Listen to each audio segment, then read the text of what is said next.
Hi friends, నమస్తే. Welcome back to our channel. ఈరోజు మన వీడియోలో కాకరకాయ కర్రీని చేదు లేకుండా ఎలా తయారు చేసుకోవాలో ఈ వీడియోలో చూసేయండి. కర్రీ కోసం ముందుగా 3 కాకరకాయలను ఈ విధంగా రౌండ్గా కట్ చేసి తీసుకున్నాను. కట్ చేసి సాల్ట్ వాటర్లో శుభ్రంగా కడిగి మీకు నచ్చినట్టయినా కట్ చేసుకోవచ్చు. తర్వాత స్టవ్ పైన ఫ్యాన్ పెట్టుకుని 1.5 స్పూన్ ఆయిల్ వేసుకోండి. నెక్స్ట్ ఇందులోనే 2 టీ స్పూన్ల మినపప్పును వేసుకుని లో ఫ్లేమ్లోని లైట్గా కలర్ చేంజ్ అయ్యేంత వరకు ఫ్రై చేసుకోండి. నెక్స్ట్ ఇందులో 1 టీ స్పూన్ నువ్వులు వేసుకుంటున్నాను. అలాగే 1 టీ స్పూన్ జీలకర్ర, తర్వాత గుప్పెడు కరివేపాకును వేసుకోండి. కరివేపాకు కొంచెం ఎక్కువగానే వేసుకుంటున్నాను. అలాగే 1/2 కప్పు ఎండు కొబ్బరి తురుము వేసుకుంటున్నానండి. పచ్చి కొబ్బరి అసలు వేసుకోకూడదు.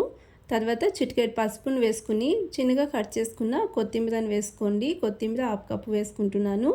తర్వాత 4 పచ్చిమిర్చిని వేసుకుని ఈ మసాలాను బాగా ఫ్రై చేసుకోవాలి లో ఫ్లేమ్లోనే. ఈ విధంగా గ్రీన్ మసాలా ప్రిపేర్ చేసుకుని కాకరకాయ కర్రీ చేయడం వలన అస్సలు చేదుండదండి. చిన్నపిల్లలైనా ఇష్టంగా తింటారు, అంత టేస్టీగా ఉంటుంది. ఒకసారి ఈ విధంగా ట్రై చేయండి, తప్పకుండా మీకు నచ్చుతుంది. ఈ విధంగా లో ఫ్లేమ్లోనే ఫ్రై చేసుకోవాలి. తర్వాత స్టవ్ ఆఫ్ చేసేసుకుని నేను ముందుగానే చింతపండు రసం తీసి పక్కన పెట్టుకున్నాను. ఒక లెమన్ సైజ్ చింతపండుని ముందుగానే నానబెట్టి రసం తీసి వేసుకోండి. నెక్స్ట్ ఇందులో ఇంగువ వేసుకుంటున్నాను. 1/2 టీ స్పూన్ ఇంగువను వేసుకుని మిక్స్ చేసుకోండి. ఇది పూర్తిగా చల్లారనివ్వాలి. చల్లారిన తర్వాత ఒక మిక్సీ జార్లో తీసుకుని స్మూత్గా గ్రైండ్ చేసుకోవాలి. ఇందులోని కొంచెం బెల్లం వేసుకుని నీళ్లు పోసుకుని స్మూత్గా గ్రైండ్ చేసుకోండి. ఇక్కడ చూపించే విధంగా మసాలాను గ్రైండ్ చేసి పక్కన పెట్టుకోండి. తర్వాత గ్రేవీ కోసం స్టవ్ పైన ఫ్యాన్ పెట్టుకుని 2 స్పూన్ల ఆయిల్ వేసుకుంటున్నాను. ఇందులోని 1/2 టీ స్పూన్ ఆవాలు వేసుకోవాలి. అలాగే 1/2 టీ స్పూన్ జీలకర్ర, కొంచెం కరివేపాకు, తర్వాత 2 ఎండుమిర్చిని తుంచి వేసుకోండి. వీటిని ఫ్రై చేసుకోవాలి. ఇవి ఫ్రై అయిన తర్వాత ఇందులోని ముందుగానే కట్ చేసి పక్కన పెట్టుకున్న కాకరకాయలు వేసుకోండి. కాకరకాయ వేసిన తర్వాత ఒక 5 నిమిషాల పాటు లో టు మీడియం ఫ్లేమ్లోనే కాకరకాయ 80% వరకు ఫ్రై అయ్యేంత వరకు ఫ్రై చేసుకోవాలి. ఈ విధంగా ఆయిల్లో కాకరకాయని ఫ్రై చేసుకోవడం వల్లనే అసలు చేదు ఉండదండి. గ్రేవీకి మంచి టేస్ట్ కూడా ఉంటుంది. ఇలా 80% వరకు ఫ్రై చేసుకోండి. ఇలా కాకరకాయ ఫ్రై అయిన తర్వాత మేము ముందుగానే గ్రైండ్ చేసి పక్కన పెట్టుకున్న మసాలాను వేసుకోవాలి.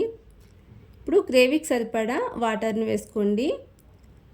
గ్రేవీ కన్సిస్టెన్సీ కొంచెం పలుచగానే ఉండేలా వాటర్ని వేసుకోండి. ఎందుకంటే మినపప్పు ఎండు కొబ్బరి వేసుకోవడం వలన ఇది ఉడుకుతూ కొంచెం తిక్కగా అవుతుంది.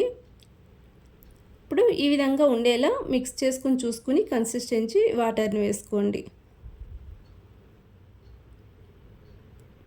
తర్వాత రుచికి సరిపడా సాల్ట్ని వేసుకుని ఉడికించుకోవాలి.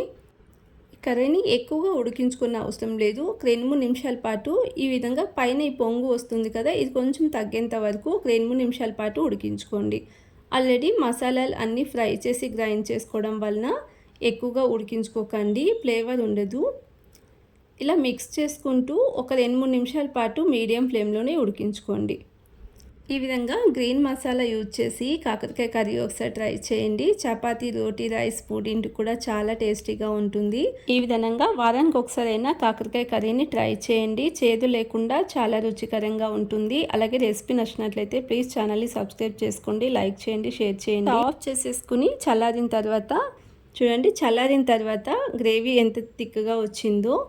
ఈ విధంగా మీరు ట్రై చేసి మీకు ఎలా కుదిరిందో తప్పకుండా కామెంట్ సెక్షన్లో తెలియచేయండి.